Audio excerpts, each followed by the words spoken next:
Welcome to masala சந்தை. இன்றைக்கி நாம் புளிச்சக்கீரை தொக்கு எப்படி செய்கிறதுன்றதை பார்க்கலாம். அதுக்கு தேவையான பொருட்கள் வந்து ஒரு கட்டு கீரை, 20 கிராம் காஞ்ச மிளகா, ஒரு பெரிய பூண்டு, 1 ஸ்பூன் கடுகு, 1/2 ஸ்பூன் வெந்தயம், 1/2 ஸ்பூன் தனியா, கொஞ்சம் பெருங்காயம், கொஞ்சமாக நெல்லிக்காய் சைஸில் புளி, கடலெண்ணெய், உப்பு. இப்போ ஒரு கடாயில் நம்ம ட்ரை ரோஸ்ட் பண்ணணும். கடுகு, வெந்தயம், தனியா போட்டு எண்ணெய் இல்லாமல் நம்ம கொஞ்சம் பொறுமையாக வறுத்து எடுத்துக்கணும். கொஞ்சம் லைட்டாக வெடிக்கிற மாதிரி இருந்தால் போதும். அதை வறுத்து எடுத்து ஒரு பாத்திரத்துக்கு நம்ம ட்ரான்ஸ்ஃபர் பண்ணிவிட்டு, அதே கடாயில் கொஞ்சம் ஒரு 50 கிராம் அளவு கூட எண்ணெய் ஊற்றிக்கலாம். ஊற்றி இந்த காஞ்ச மிளகாவை நல்லா ரோஸ்ட் பண்ணணும். நல்லா கலர் மாறுற மாதிரி இருக்கணும். கொஞ்சம் கருத்த மாதிரி இருக்க மாதிரி பண்ணிவிட்டு அதை நம்ம தனியாக வந்து செப்பரேட் பண்ணி வச்சுக்கணும். அதே எண்ணெயில் நாம் அடுத்து வந்து ரெடி பண்ணி வச்சுருந்தா அந்த பூண்டை தோல் உரித்து வச்சுருக்க அந்த பூண்டை போட்டு அதுவும் நல்லா அந்த ஒரு பொன்னிறமாக வர அளவுக்கு நாம் வந்து வறுத்து எடுத்துக்கலாம்.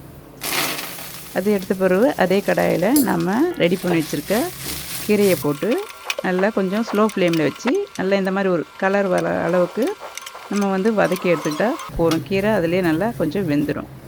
அதையும் இப்போ வந்து நம்ம தனியாக ஒரு பாத்திரத்தில் எடுத்து வச்சுக்கணும். எல்லாமே வந்து நம்ம வறுத்தது எல்லாமே தனித்தனியாக வைக்கணும். அதுக்கு பிறகு அதே கடாயில் எண்ணெய் ஊற்றாமல் கொஞ்சம் உப்பு, தேவையான அளவு புளி, கொஞ்சம் பெருங்காயத்தூள் போட்டு அதையும் சும்மா ட்ரை ரோஸ்ட் பண்ணி அதையும் நம்ம வந்து செப்பரேட்டாக எடுத்து வச்சுக்கணும். எல்லா பொருளும் தனித்தனியாக தான் போட்டு நம்ம அரைக்கணும். மொத்தமாக போட்டு நம்ம அரைக்கக்கூடாது.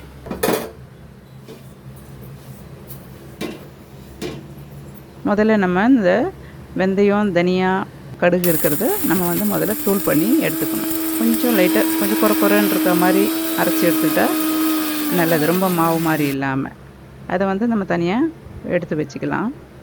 அதுக்கு பிறகு இன்னொரு ஜாரில் வந்து நம்ம இந்த காஞ்ச மிளகா போட்டு பிளெண்ட் பண்ணிக்கலாம். அது வந்து ரொம்ப தூளாகாது. காஞ்ச மிளகா இந்த சில்லி ஃப்ளெக்ஸ் மாதிரி தான் இருக்கும். அது கடைசியில் வந்து கீரைலாம் போடும்போது நமக்கு மொத்தமாக மிக்ஸ் ஆகிடும். அது ஒன்றும் கவலைப்பட வேணாம். இப்போ அது நல்லா வந்து நம்ம மிக்சியில் ஓட்டும்போது இது மாதிரி கிடைக்கும் பாருங்கள். அதுக்கு பிறகு அதில் நம்ம வந்து பூண்டு, வறுத்து வச்சுருக்க அந்த உப்பு, புளி, பெருங்காயத்தூள் எல்லாம் போட்டு திரும்பி அதை தனியாக இப்போ பிளெண்ட் பண்ணணும். ஒவ்வொரு வாட்டி பிளெண்ட் பண்ணி எடுத்துக்கணும் தனித்தனியாக. இப்போ இது வந்து நல்லா மிக்சியில் கொஞ்சம் ஓட்டின பிறகு இந்த மாதிரி நமக்கு இது கிடைக்கும். இதுக்கு பிறகு தான் நம்ம இதில் வந்து நம்ம கீரையை சேர்க்கணும்.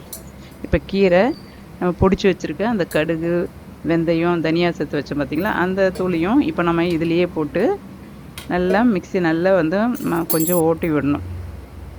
கொஞ்சம் நல்லா வந்து எல்லாமே சேர்ற அளவு கொஞ்சம் நேரம் விட்டு கொஞ்சம் நம்ம வந்து பண்ணால் தொக்கு மாதிரி நமக்கு அது வந்து கிடைக்கும். அந்த அளவுக்கு நம்ம நல்லா வந்து இப்போ மிக்ஸ் பண்ணி எடுத்துக்கணும் மிக்சியில்.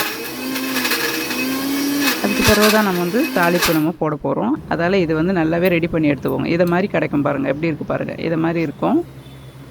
இது வந்து இப்போ ரெடி ஆயிடுச்சு. இப்போ நம்ம தாளிக்கிறதுக்கான ஒரு பக்குவம் இது வந்து ஒரு 100 கிராம் அளவு கூட நம்ம எவ்வளோ எண்ணெய் ஊற்றுறோமோ அவ்வளோ நல்லது. ஏன்னா இது தொக்குன்றதெல்லாம் நம்ம வந்து எடுத்து வைக்க போகிறோம். அதால் எண்ணெயை ஊற்றிட்டு அதில் கொஞ்சம் கடுகு, சும்மா ஒரு காஞ்ச மிளகா கிள்ளி போட்டுட்டு இந்த தொக்கை போட்டு அதில் லோ ஃப்ளேமில் வச்சு தான் பண்ணணும். ஹை ஃப்ளேமில் வைக்கக்கூடாது.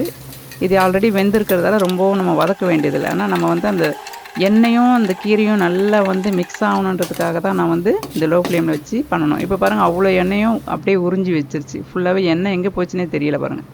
இது வந்து நீங்கள் 1 மாதம் கூட வச்சு யூஸ் பண்ணிக்கலாம். ஒன்றும் ஆகாது. ஃப்ரிட்ஜில் வச்சிட்டிங்கன்னா 1 மாதத்துக்கு எடுத்து போட்டு அப்படியே டைரெக்டாக கூட நம்ம பிசைஞ்சு சாப்பாட்டோடு சாப்பிட்லாம். அவ்வளோ நல்லது உடம்புக்கும் புளிச்சக்கீரை. நன்றி.